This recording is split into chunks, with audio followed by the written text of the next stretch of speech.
Hello everyone and welcome back to Invincible Guarding the Globe, and today I will be doing a review of the latest hero in the game, Volcanikka. So if you do enjoy today's video, then feel free to leave a like on the video and subscribe to the channel already if you haven't already, and leave a comment down below what you think of Volcanikka and if you've managed to get any copies and level her up yet already. So without further ado, let's get straight into it. So Volcanikka is here, and she is an attacker for the criminal faction. She has the tags melee, grounded, subsoil, and leader. So some decent tags there. No human tag, which is pretty interesting against the Nisses, but yeah, some decent tags. Subsoil is pretty interesting because as of right now, it's only really Doc Seismic that has that tag, so it's quite fun to see somebody else being added with that. And yeah, let's have a look at her skills. So her skills are very interesting. She seems to be as probably, you know, quite predictable, predictably so, that she is an attacker who deals a good amount of damage and especially relies heavily on burn damage, probably because she's made out of lava. And yeah, we can see that in her skills. So at level 1, her main skill is Magma Surge. Volcanikka unleashes a magma wave toward the enemy with the highest attack, dealing 100% of her energy attack as damage and grounding all flying enemies hit. The wave then leaves a scorched area on the battlefield for 15 seconds, applying burn damage equal to 150% of her attack over 3 seconds to all enemies within the area, and this has a cooldown of 20 seconds. So a few things with this: obviously she deals a nice chunk of damage to the enemy with the highest attack, but obviously in the way there, she can also deal damage to any enemies in the way, and then after that deals burn damage to them over 3 seconds, which is nice. And over the 3 seconds, the damage is dealt from the scorched area on the battlefield floor, which stays for 15 seconds, which is pretty good. So her cooldown obviously is 20 seconds, and the burned area stays on the ground for 15 seconds. So there's only 5 seconds out of the 20 that there wouldn't be a burned area on the ground, and this is at level 1, so pretty decent as we see there. However, if we have a look at this at level 10, this is where it gets pretty interesting. So she does the same attack again. This time it deals 150% of the energy attack as damage instead of 100%. Battlefield damage stays on the floor for 15 seconds again, applying burn damage now equal to 170% of her attack over 3 seconds. And it now also reduces the energy resistance of all enemies within the area by 24%. The cooldown is now 18 seconds, so there's only 3 seconds on the battlefield when she won't actually be dealing any damage from the burned areas, which is pretty good. Obviously, it requires the enemies to go into the burned areas, and they may not do, but that is pretty strong and a good amount of damage. Obviously, the damage there is 150% of her energy attack as damage, which is very similar to the Tech Jacket's main ability, where she at level 10 deals 220% of her energy attack as damage. So not as much damage, but Volcanikka then obviously deals the burn damage after that, and if you get it to level 15, it's then 200% of her energy attack as damage. Again, it grounds all flying enemies hit, which is pretty strong because obviously you want the enemies to be on the ground to then deal to take the burn damage. If they're flying up in the air, they don't take the burn damage. Again, a large amount of damage, energy resistance reduced to 35%, and at level 15 and at level 11, the skill is available at the start of the battle. So as soon as this battle starts, if you get this skill to level 11 at least, or even all the way to 15, then she will do her main attack right at the start of the battle, which is very nice and will deal a large amount of damage and immediately lay down those lava scorched areas on the battlefield for the enemies to go into. So very, very good that she can do it right at the start of the battle. And then obviously it then has the 18-second cooldown, which is great. And a few things to know with this straight away. Obviously we'll look at the other 3 skills in a second and have a look at some gameplay with her, but obviously she is a subsoil and criminal, so naturally she'll work well with Doc Seismic. However, Doc Seismic works incredibly well with Volcanikka because his main attack, for example, hits enemies that are grounded, so anyone that's on the ground or near to the ground. So if Volcanikka is bringing people down to the ground as well, Doc Seismic has an ability that does this. They both work together to ground any flying enemies and then deal extra damage to them, which is fantastic. And Doc Seismic's totem also creates burning areas on the ground that deals damage to enemies. So both work incredibly well together, especially with their main skill of Volcanikka here. So if we have a look at the second ability here, the passive, Under Realm Fury, Volcanikka gains 1 charge whenever a subsoil ally is defeated. Each charge increases her team's damage over time by 2%, and this is a maximum of 10 stacks. So on paper that you think, okay, subsoil allies, that's what, her and Doc Seismic, that's not very strong because you don't want either of them to really die. But this actually includes Magma Knights, which are a common hero. However, they obviously, they're not very strong, but the Volcanikka, and we'll see this in a second, actually has a skill to summon them. And also, if you do have Doc Seismic's totem, he can also summon them with that. So if you are summoning these within the battle, which you will be with Volcanikka at least, then every time one of them dies, the damage over time gets a attack buff, basically, which is actually pretty strong and very nice. The damage buff is to damage over time and not just base damage increase, so it does obviously require you to be using heroes that use damage over time, but wounds and burn damage and things like this is what this increases. So a pretty nice buff there. It's probably best for Volcanikka herself, to give herself a buff, but a pretty strong passive. And if we get this to level 10, it increases the team's damage over time by 3%, with now a maximum of 20 stacks. So it's double the amount of stacks. So basically what that means is each time a subsoil ally dies, that's one out of the 20, if that makes sense. So if you can summon 20 Magma Knights, then you can basically get this passive all the way up to massive, up to the maximum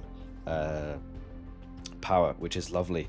And if we also then have a look, in addition, at the start of the wave, she reduces the attack of any grounded enemies by 30% for 8 seconds. So really nice debuff there on the enemies. And this is even taken further to level 15, where the damage over time is increased to 3.5% with a maximum of 30 stacks, which is crazy.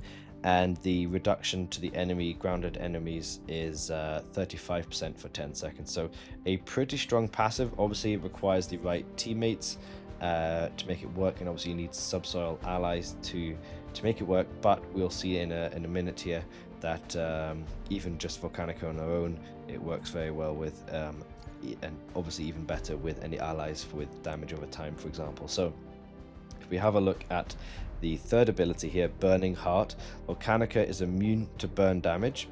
She also applies 10% life leech to enemies affected by burn damage. So burn damage resistance is pretty alright. There's not many heroes currently that have burn damage, or do burn damage, but it's a nice immunity there. And life leech is pretty decent, but nothing too crazy. So nothing crazy going on here at level 3, at the third skill at level 1. But if we have a look at level 10, this is where it gets interesting. So Volcanikka heals herself for 10% of her max HP when she receives burn damage. So firstly, that's fantastic. She also applies a 19% life leech to enemies affected by burn damage, which obviously she'll be dealing burn damage too. So life leech is fantastic there to recover even more health.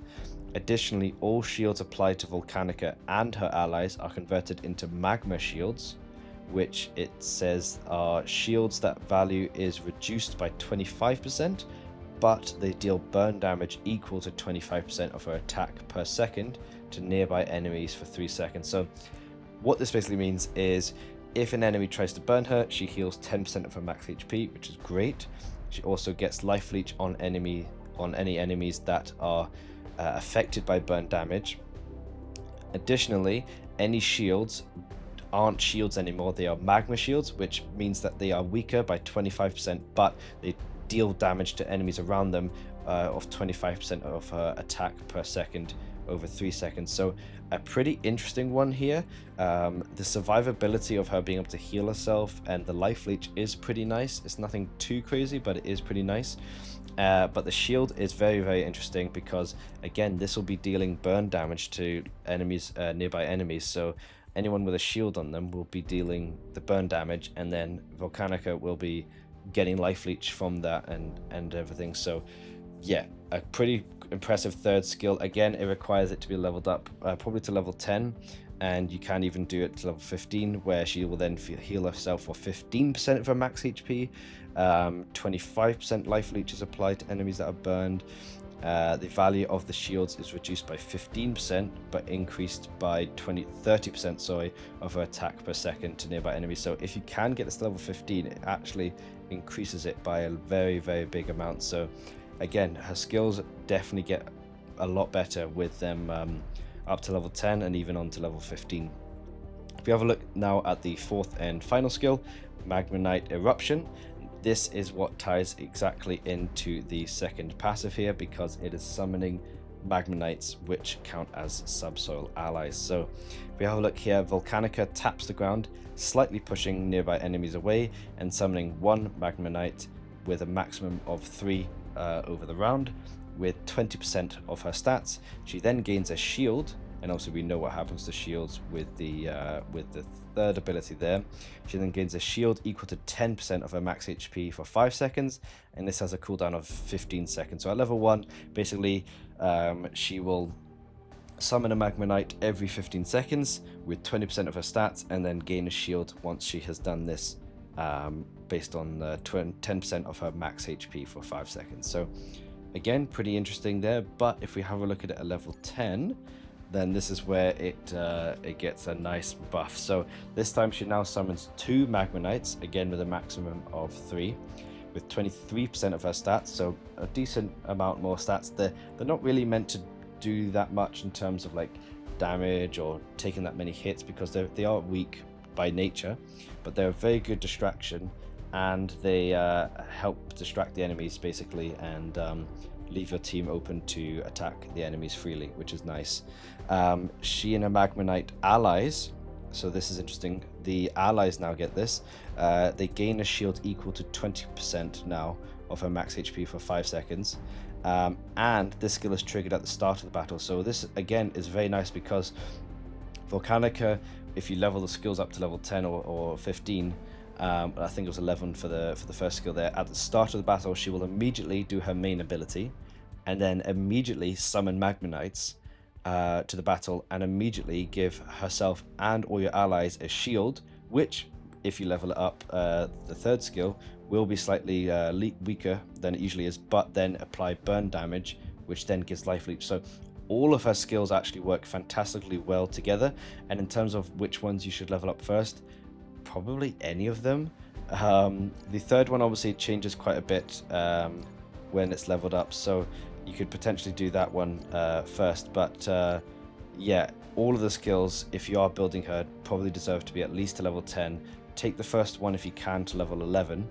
And then if we have a look at the fourth skill, even at level 15, she can then summon 3 Magmanites instead of just the 2, so 3 Magmanites, and again this is at the start of the battle. Now it is a maximum of 3, so it'd be all 3 at once, but I think it's still better than the 2 and then the 1, with 25% of her stats this time instead of 23, so a nice little buff there. And again, her Magmanite allies and herself gain a shield equal to 25% of her max HP for 5 seconds, and again it's triggered at the start of the battle. So very interesting kit. Again, it's difficult to say how good she will be, simply because burn damage isn't necessarily like that strong, and life leech necessarily isn't that strong. We've seen heroes with these abilities and skills previously not do that well. However, They look pretty good, and if they're all leveled up together, then it looks like she could do some serious damage and have some serious survivability. So I'm just going to do a little bit of gameplay here. Volcanikka is talking to us, that's whatever. I obviously don't have her skills leveled up, and I only have her first 2 skills available simply because I haven't managed to get her to Epic Plus yet. However, we can just sort of see her in action here, and obviously make sure that you're doing the Cecil's Nightmare here to then get some extra rewards from her. So yeah, she seems pretty cool. Her attacks seem alright. She has I think it was the intro video they did on the socials for her, where she's got a bit of a goofy sort of run, but yeah, she's a cool character and has some very cool skills, especially when you level them up. So if you did enjoy today's video, then feel free to leave a like, subscribe to the channel if you haven't already, leave a comment down below what you think about Volcanikka, and yeah, I think I will leave it there for today, and yeah, cheers and see you in the next one.